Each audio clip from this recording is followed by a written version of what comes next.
Entrepreneurship, wisdom to wealth. Welcome to Entrepreneurship, Wisdom to Wealth. I'm Regina Davis, your host. Welcome to season 2. And we have Doug Sims, our guest host there. Say hi, Doug. Hey. So this month is Women's Month, and we are celebrating some wonderful women. We want you to make sure that you catch our last year's segment also, where we were celebrating. That was our first year celebration. So we're going to continue this. So we're going to be just really hearing some great stories that will help hopefully inspire everyone and to give some good information as well. So our first guest is Miss Caprice Jones. And Ms. Jones, actually, she is with Serenity Care Services, with Serenity Group of Companies. And why we selected Caprice actually is because she has gone through an amazing journey, and to be able to land where she is right now. So we just really want to title hers, which is part of her new book. It's Rising from Violence to Victory. From victim to victor.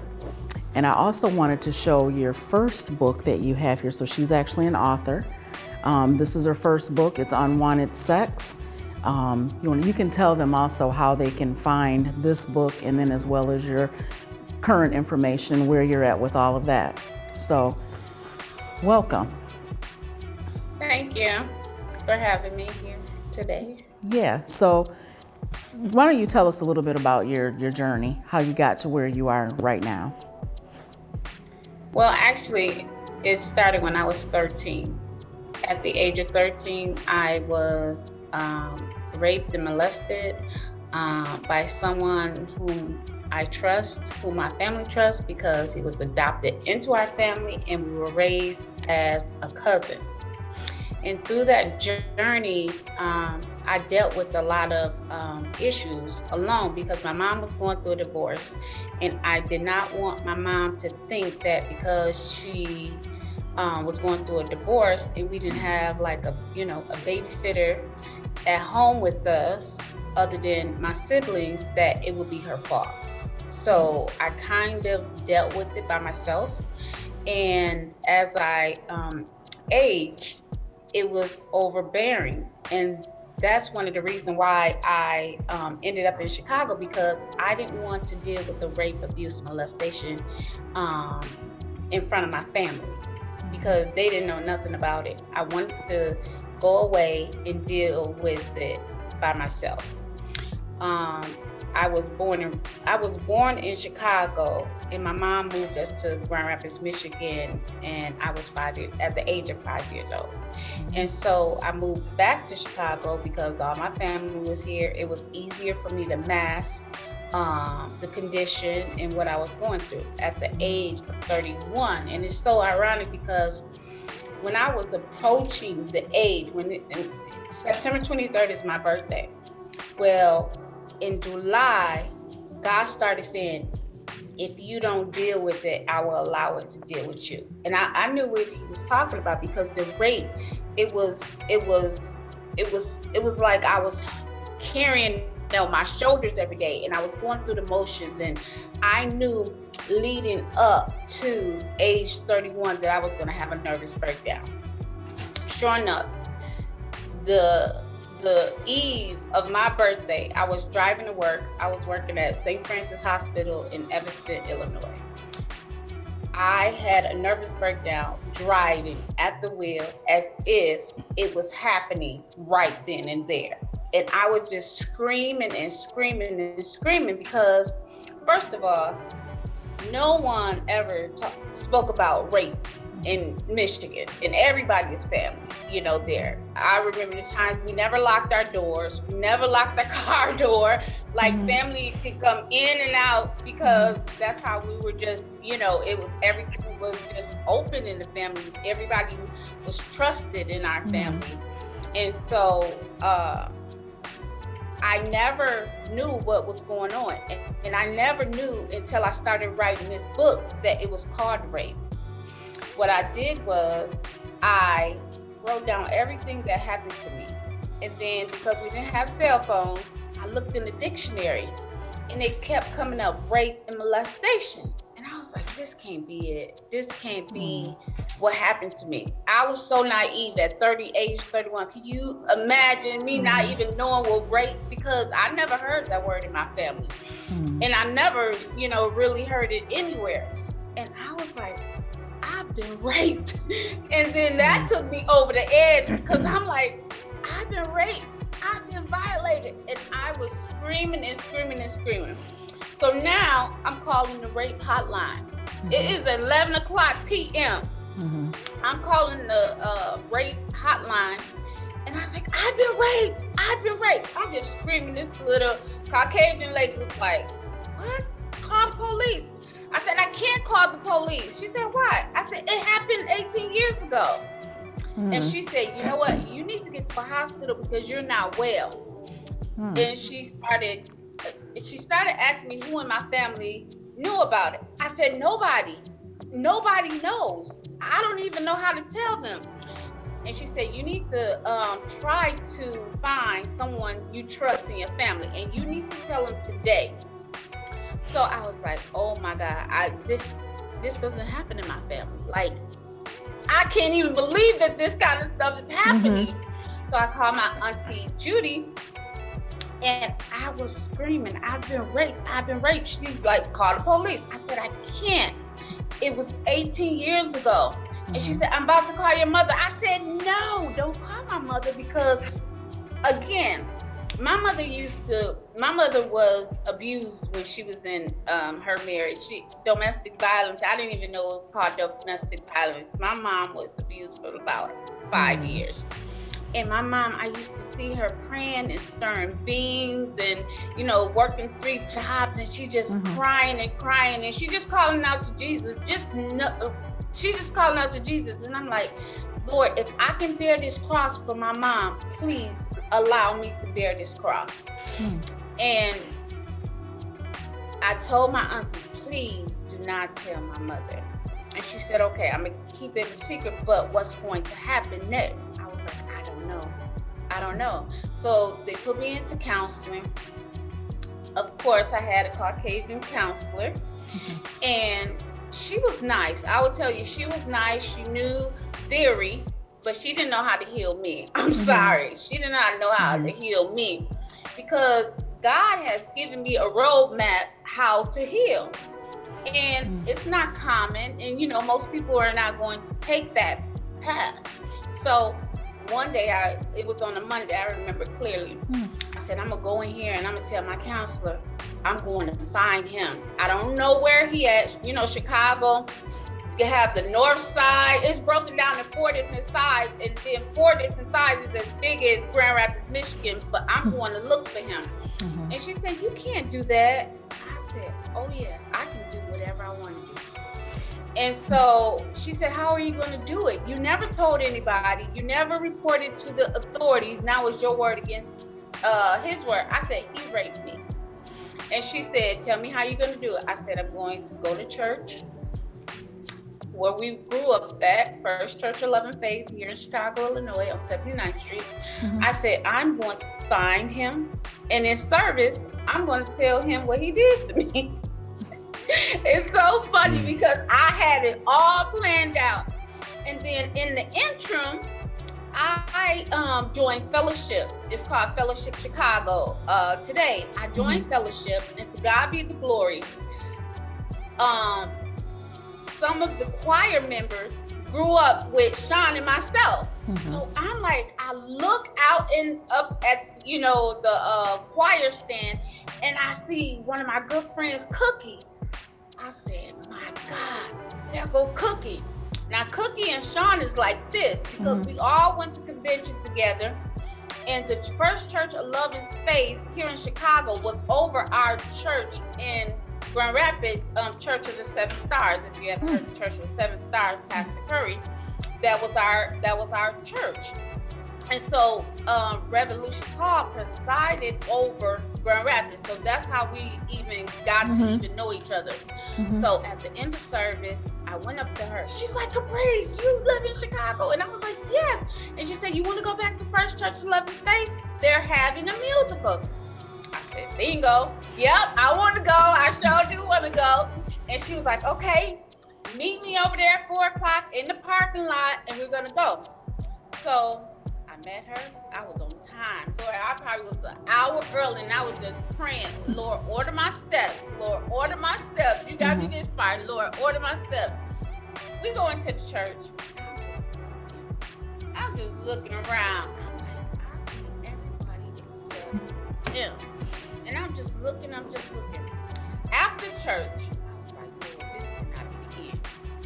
After church, we go over to the fellowship hall because, African American church, one thing we do after church is eat. So we went over to the fellowship hall, and I said, okay, if you're not in service, he's going to be over at the fellowship hall. And we were over there, we were eating. I couldn't even eat the chicken. I know that chicken was good, but I couldn't even eat because I'm just looking like he is about to come in this door at any time, and I'm just going to walk up to him and tell him how he raped me. It was time to go, and I was disappointed. I said, Lord, I know you're not going to let me down like this. As we were walking out, his mother walked in, and she was like, hi, Caprice, excited. You live in Chicago now? I said, yeah. She was like, you know what Sean at? I said, no. She said, you know what church he go to now? I said, no. She said, he goes to Pastor Hannah. To God be the glory. To God be the glory. That Monday, God told me, start fasting. I went on a 7-day fast. I called. Okay, so in Chicago, we have like these mega churches. I'm telling you, like 30,000, 50,000 members here. They have mega churches here. And so Sean, he was security over a mega church. He was working security over a mega church, which is Pastor Hannah. Right now, it's called New Life. I was on a fast. My 7th day, I called Pastor Hannah. Now, in mega churches, you can't get directly to the pastor. You have to go through this person and go through this person, and give the message and hope that he calls you back. I was strategic. God said, tell them that you're writing a book and you want to interview him. I said, okay, Holy Spirit. I called on the Wednesday, Bible study. I said, hello, my name is Caprice Jones. I called his church. Hello, my name is Caprice Jones, and I would like to talk to Pastor Hannah. And the young lady said, what is this in regards of? I said, I'm writing a book, and I want to interview him. Now it sounds like it's about to blow up. Now it sounds like it's all about him, right? Because I strategically put it that way. And she said, well, Pastor Hannah is in Bible study, but if you stay by your phone in 1 hour, I would have him call you back. I was pacing in my kitchen, and I was praying, and I was pacing, and I was praying. Sure enough, Pastor Hannah called me back. I didn't think he was going to call me back, but he called me back right away. He said, hello, is this Caprice Jones? I said, yes. He said, I have a message that you would like to interview me for a book. I said, yeah, I'm writing a book, but it's about me. And he said, oh, then what do I have to do with it? I said, do you have a member at your church by the name of Sean Cooper? And he was like, why? I said, if you have a minute, I'm going to take you to the age of 13 and I'm going to bring you to the age of 31. He said, okay, I have a minute. I told him down to Sean's drawers how he raped and abused me. And it was so weird because he always had on a Chicago Bears orange jersey and a pair of biker shorts. Y'all remember those little tight biker shorts we used to wear back in the day? And he always had these white drawers on, black shoes. Every time it happened, and I used to say, I'm gonna tell on you. And then after a while, he like, this girl ain't gonna tell. So I started telling Pastor Hannah about him and what happened and how we know him and how my family took him in and adopted him and how he was having trouble. He was like, I've been counseling Sean Cooper for 3 years, and he have never told me this. I said, yeah.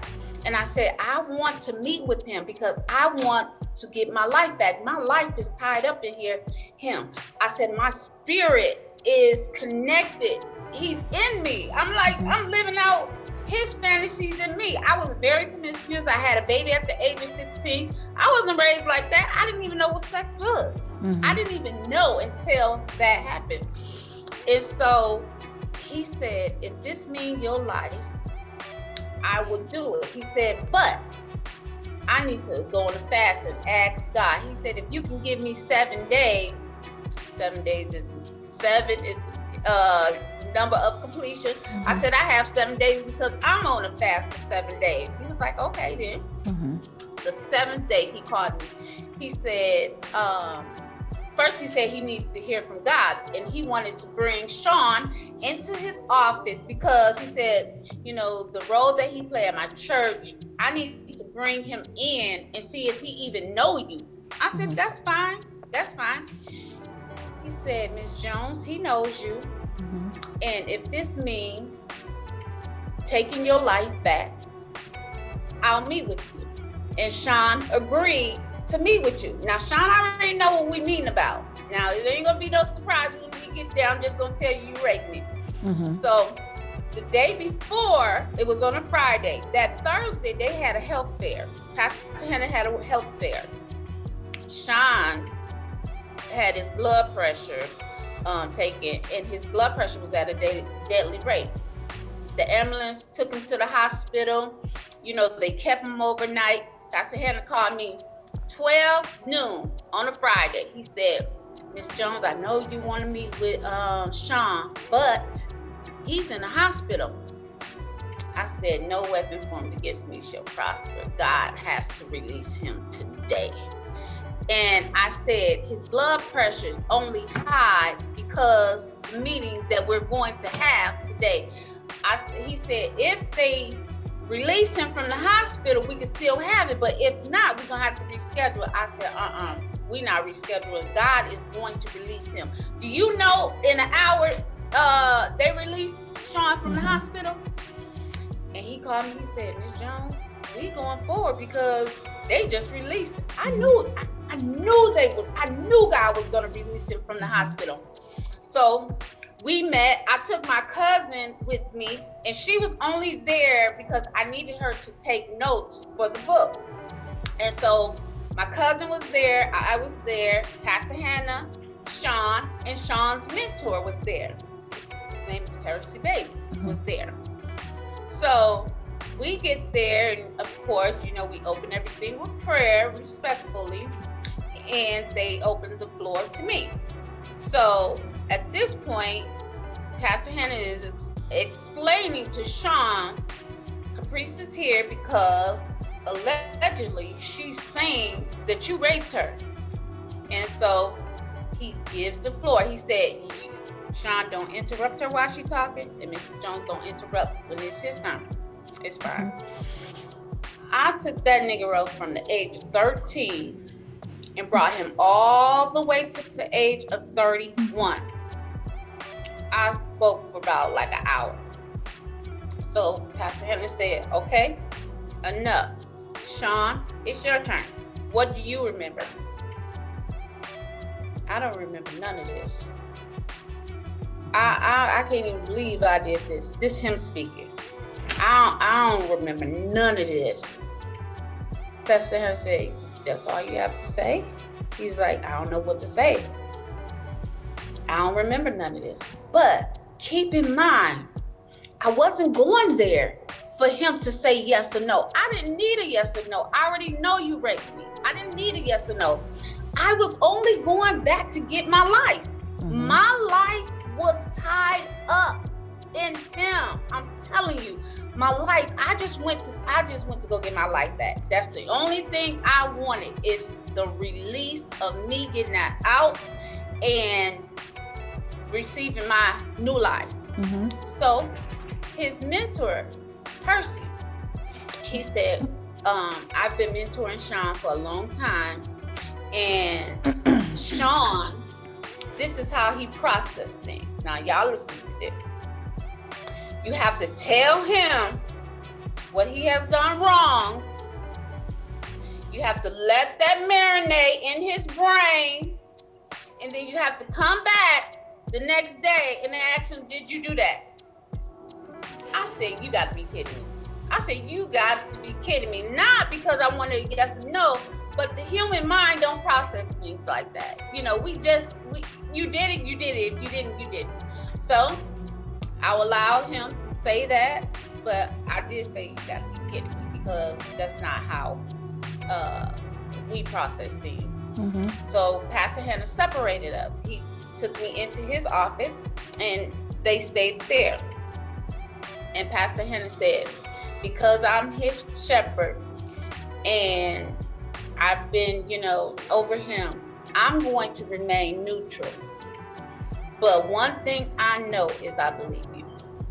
He didn't say, yes, he did it. No, he didn't. He's like, I believe you. Mm-hmm. He said, but I want to remain neutral.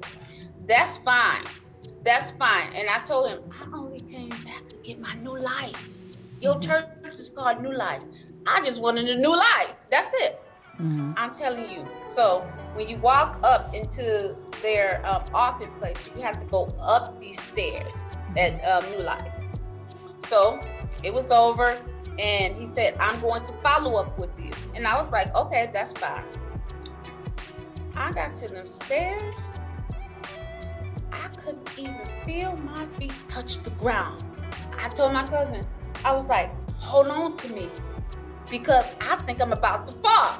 And she said, what's going on? That spirit started at my toes and went all the way up. And by the time I got to the end of the steps, I was a new creature. Mm-hmm. I felt so light. It felt like I was carrying 1,000 pounds. Mm-hmm. That's when my healing started. And that's when my calling manifests into my business now. I went through that to get to here. And so you persevered. Yeah, you really persevered through all of that. Yeah. Doug, you have questions you want to, because I know. No, I was just saying that's, just confronting issues and things of that nature, that, and then being able to get the release, whether they acknowledged it or not, you still were able to get your release just because you confronted that person. So like you said, that just lifted up a big heavy burden off of you, and now you're free to be you. I'm free to walk into my calling. And I do want to say, I went to a musical at a bakery, and Pastor Hannah was hosting there. And when I went up to pay my offers, he said, Caprice, I have something to tell you. Don't leave. I have something to tell you. I went up to Pastor Hannah afterwards. He said, he finally admitted that he raped you. I said, I know. He said that he sent me a letter in the mail. He wrote me a letter. I never got the letter in the mail. That's just what he told Pastor Hannah, that he was going to write me a letter and apologize and do all this. I didn't need all of that. I didn't need none of that. I just need to confront that demon. Mm-hmm. That's it. So he did finally admit it after a while, a couple of days, he finally admitted. Well, we really thank you for actually sharing that story. I mean, because that is something, it could be very private. It actually took a lot of time, from 13 to 31, things that you were going through. So we really do appreciate all that. But I'm really also excited to hear and for you to tell us about your journey as an entrepreneur. So it's a lot of those things that happened to you. A lot of the skills that you developed are some of the skills that you use like in your business, correct? Yeah. Okay. So tell us about your current, what you're doing. There's just so much and I don't know where to start, but I know that one of your passions, so tell me about your passion from all of this. Okay. So today I am a death doula, and everybody's familiar with a birth doula. So a birth doula brings you into the world. I'm on the other spectrum. I take you out of the world. Like, I stay with you until you close your eyes. I go as far as God will allow me to go with you until it's all over.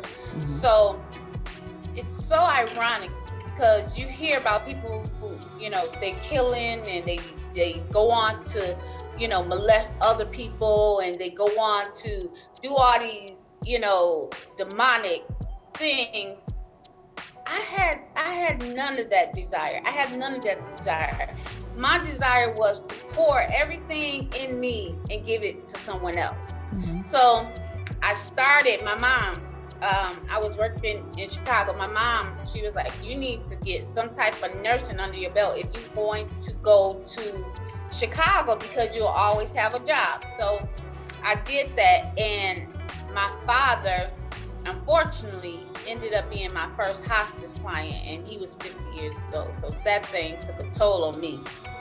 That thing took a toll on me because the day that I was going to tell my father that Sean raped me, the cancer had metastasized to his brain. So if I would even told him, he wouldn't even know what I was talking about. So now I was like, I ain't gonna be able to tell him. I'm just gonna be able to take care of him.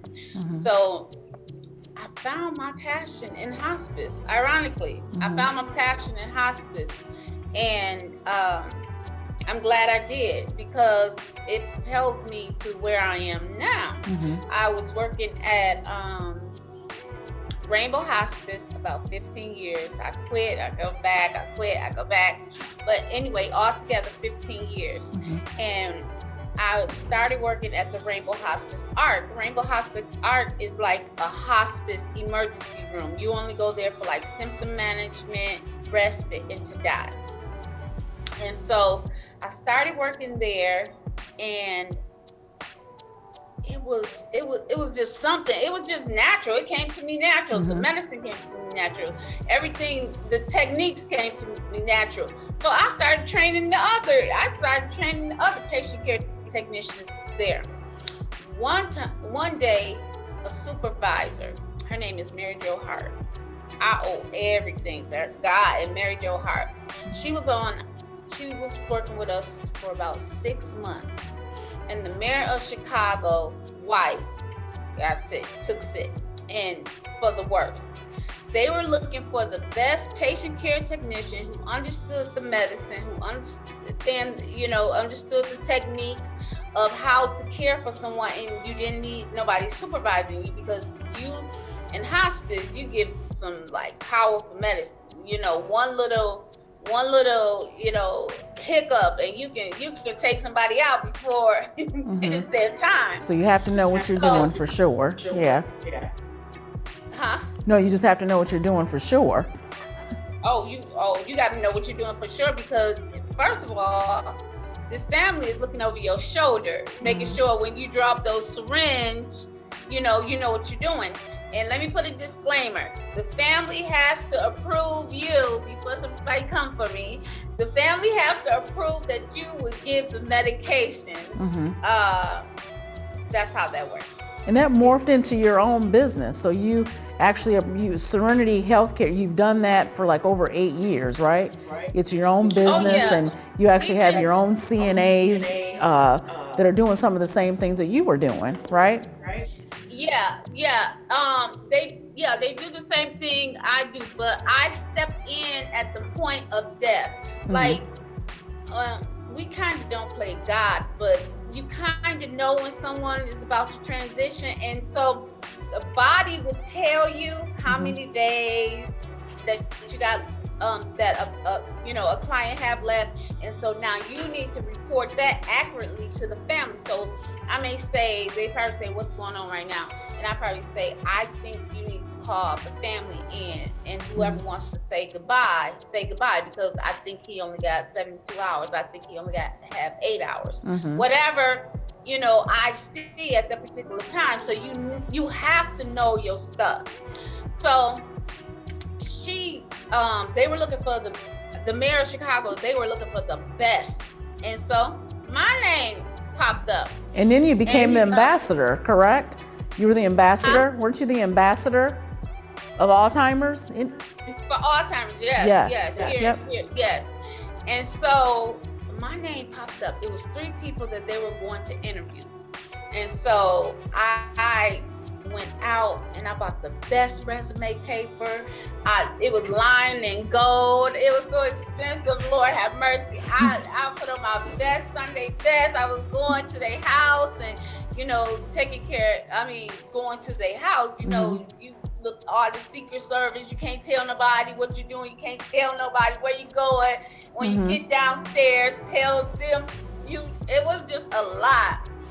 And so when I got up there into the home, it was just like nobody was smiling.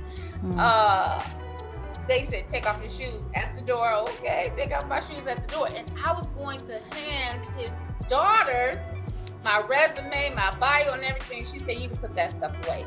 We did not call you here based on your resume. We called you here based on your reference. The people who put your name on the table spoke highly about you. That's the only reason why you're here, so you could throw that away. Did the interview, the rest is history. And let me tell you something.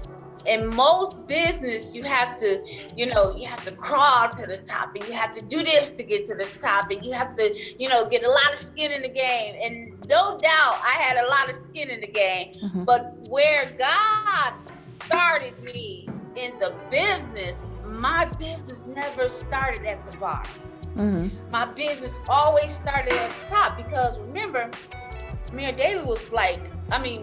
Daly, she was like one of my first big, clients. And when I nailed that contract, guess what they were going to do? Keep referring me.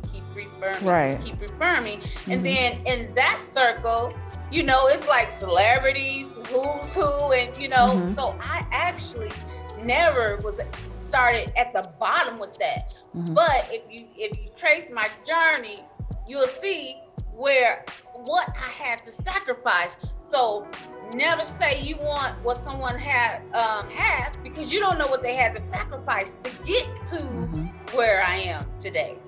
And so is that something that you would share or tell aspiring entrepreneurs today? What are some of the things you would tell people who are looking to get maybe into the healthcare field like you are, who want to do this for themselves, run their own business? What sorts of things would you tell them? This is what I would tell them, what my grandfather told me. If you like what you're doing, if you love what you're doing, you get in there, you work every department and give it your all. Once you master that, you go do it for yourself. And if you can do the exact same replica for the company that you work for, you will always be in business. So what you have to do is, let me tell you something. I was the only African American working at Rainbow Hospice on my team at that particular time. And, racism is racism. Not saying that, they were racist, but I'm going to take care of clients that's 80 and 90 years old, and I have this brown face. Come on now, you can't change, and they like in a wealthy neighborhood, you can't change how they feel. But I was never going there to change how they feel. I was just going to make them feel better. So saying that is that they was asking me to pick up spills on the floor, do things that was not in my job description. I said, okay, because I had a plan. I had a plan. Can you work this? Can you do this? Yep. Can you work over that? Yep. I can do whatever you ask me to do. Please charge. Be obedient. Be obedient. It don't matter what they ask you to do. If you have a plan while you're working, that thing will work out for you good. Yep, and you had some Have other a plan. You actually had some other great nuggets in terms of trademarking, which is going to lead into some of your new things that you're doing, which is not necessarily through healthcare. Tell us what else you have for us. This is when you talk about multiple streams of income and just in different areas of being an entrepreneur. So tell us a little about your next project. So my next project. Actually a product, right? Not a project, a product. Product, yes. Yeah. So my next product, and it stems from me listening and hearing clients. And if you know about Depends, the the disposable undergarments that the elderly wear for urinary issues. So I used to take care of a lot of clients, and all my clients used to wear those. That's how I actually, decided to, go on to be an inventor. So I invented a non-disposable undergarment. And so now you don't have to throw it away. So it'll put you in the mind of like just underwear. But now you kind of like pop the inside out and you wash it and then you pop another one in. So you never have to throw it away like it Depends that's on the market now. So during that particular time, and I have I bought my book just to show y'all that your trademark, your logo, and your trade secrets are very, very, very important. You need to own all your intellectual property. And I'm telling you, you need to own everything. And do not stop there. Go on to get a Madrid license so you can go into any country that you want to go in and be protected. I'm telling you, the one thing, if you don't take nothing from me tonight, protect your intellectual property. You need to protect it. Like, sometimes you're thinking about inventing something and you just sitting with your girlfriend and say, girl, I want to invent. You need to, before you talk about, girl, what you want to invent, you need to have them sign a non-disclosure document, NDA, because just talking about it, that girlfriend might say,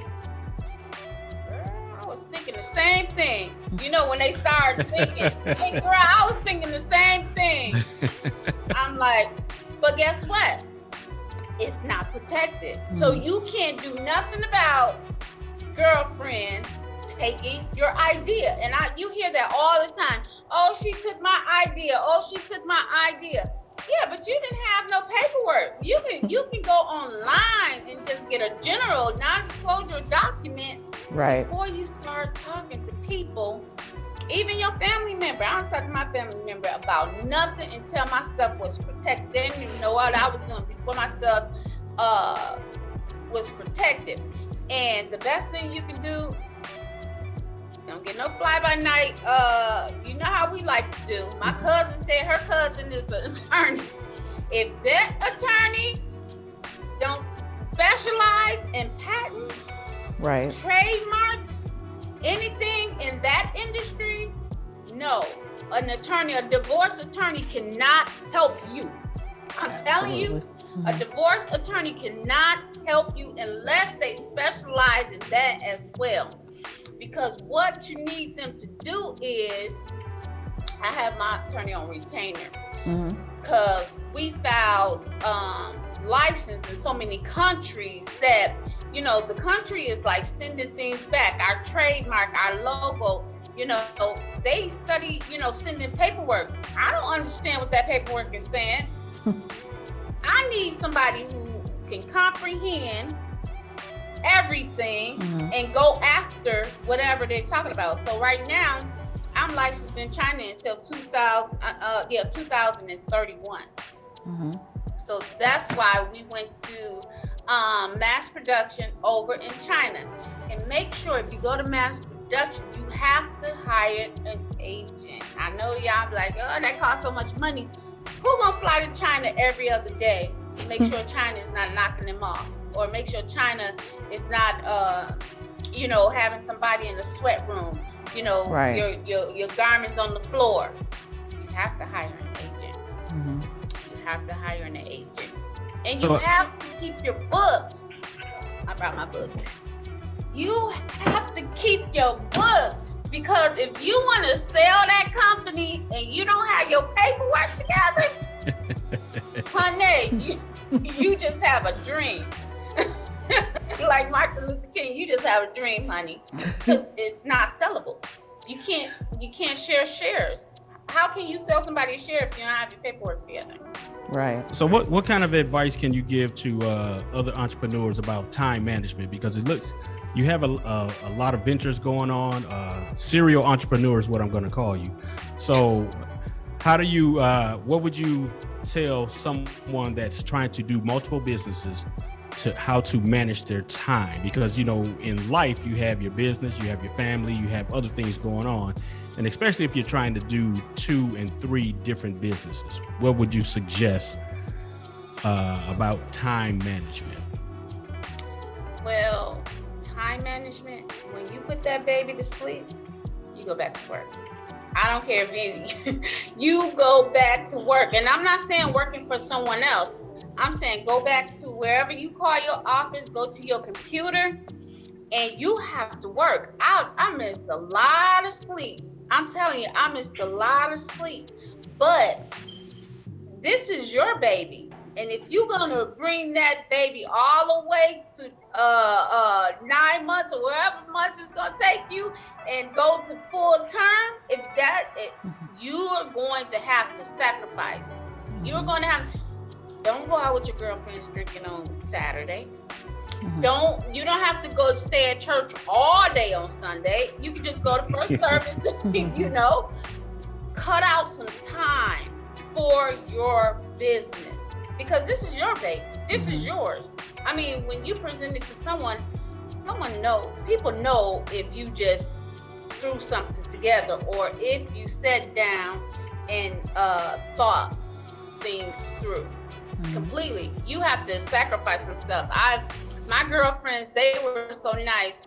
When I was writing and when I was going through, of course I had my son and he was like 2 or 3. They used to come and get, after church, they used to come get Isaiah for 3 or 4 hours. I'll come get him while you write. You have to have a team. Yeah. I always say, Exactly.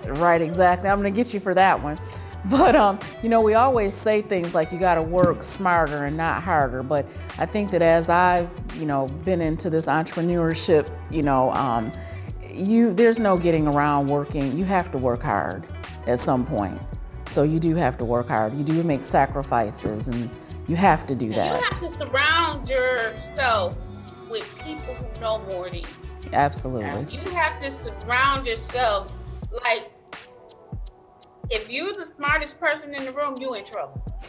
I'm just gonna. You got to go to another You're room. Exactly. Yep. You are in trouble, because how you gonna grow? Right. Who you gonna see? What are you watching?